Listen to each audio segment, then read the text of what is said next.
इसका रिबोलिंग हमने सही सलामत कर लिया।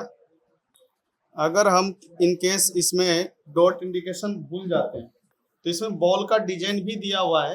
हम उस बॉल के डिजाइन के अनुसार पावर आईसी को रख के इस तरीके से हम इस पर टेम्परेचर देना है और किसी आईसी पे ना हीट लगे, इस बात का ध्यान रखेंगे।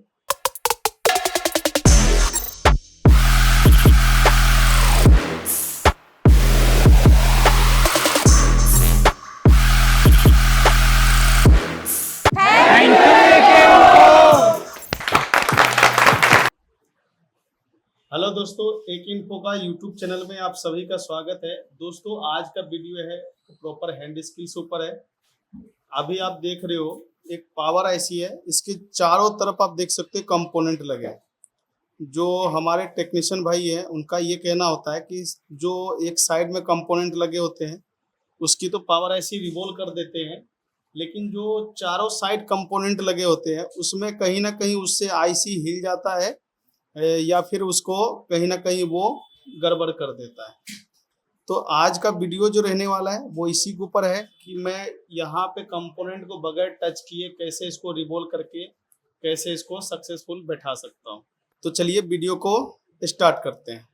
तो दोस्तों जब भी हमें आईसी को रिवॉल्व करना पड़े तो हमें एक चीज़ ध्यान में देना है, तो इसका डॉट इंडिकेशन जरूर याद रखना है। जैसे कि देखो इधर के तरफ है, मैं यहाँ पे एक निशान दे देता हूँ, तो इससे हमको ये पता चल रहा है कि ये पावर आईसी का जो डॉट इंडिकेशन है वो इधर के साइड है।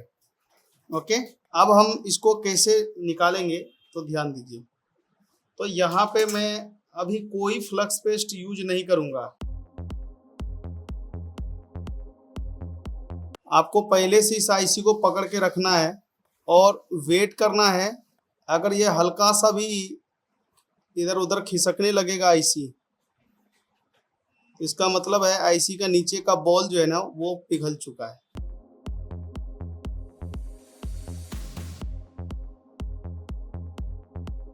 अब हमें इसके ऊपर फ्लक्स पेस्ट डालना है।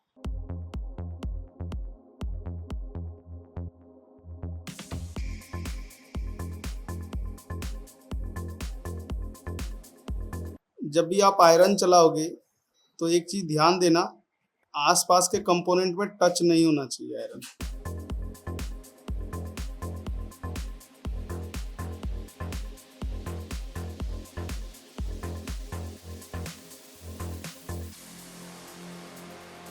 अब चाहे तो डिसोल्डर भी चला सकते हैं।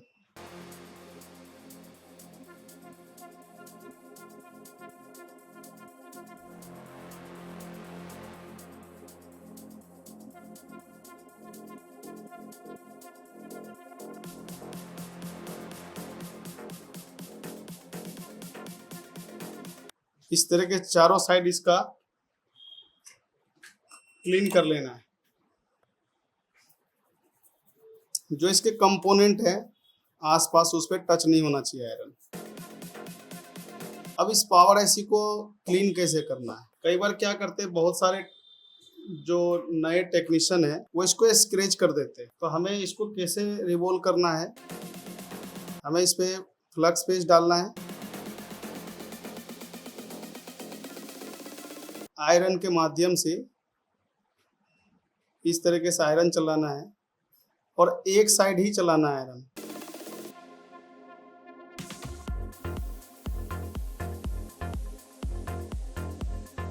इस पे हमें डिसोल्डर वायर चलाने की जरूरत नहीं है।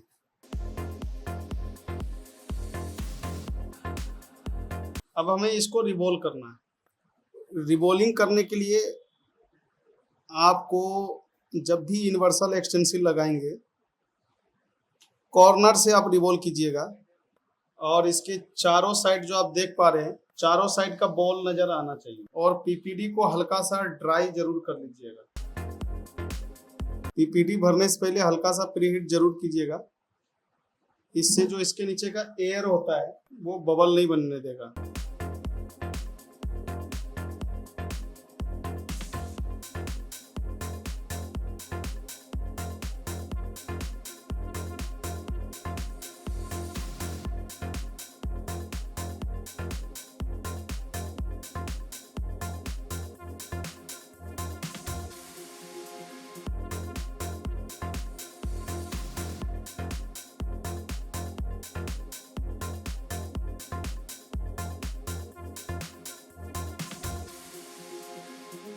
देखो इसका रिबॉलिंग जो है वो ओके हो चुका। इसका रिबॉलिंग हमने सही सलामत कर लिया। तो अब हमें इस आईसी को बिठाना है। अगर हम इन केस इसमें डॉट इंडिकेशन भूल जाते हैं तो इसमें बॉल का डिजाइन भी दिया हुआ है। हम उस बॉल के डिजाइन के अनुसार पावर आईसी को रख के बाकी इस तरीके से इसका डायरेक्शन था।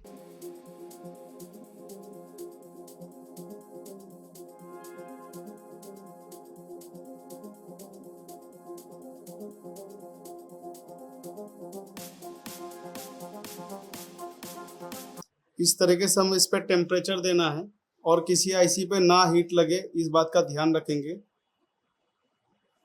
अभी देखो ये खुद ही खिसक करके ये जगह पे आ जाएगा आईसी, और आईसी के नीचे से ना फ्लक्स पेस्ट नजर आएगा।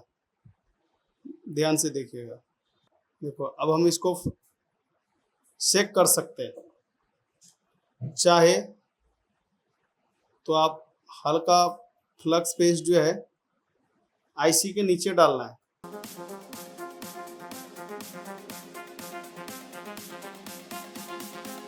देखो हमने सेक किया। अगर सेक करते समय वापस जगह पे आईसी आता है तो इसका मतलब आईसी सही लग चुका है।